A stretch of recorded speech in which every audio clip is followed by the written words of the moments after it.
Hey, my name is Michael. I'm an engineer at Advanced Composite Structures Australia. I do design and modelling, taking on the additive manufacturing lead.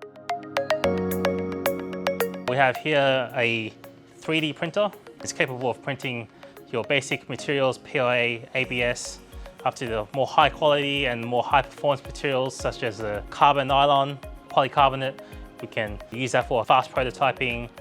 Generally, our customers demand certain design requirements. One of these is temperatures.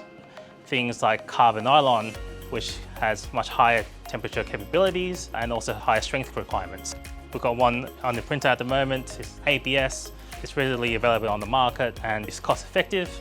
What we have here is a female mold to create a vacuum infused carbon fiber tube. It's got varying circumferences.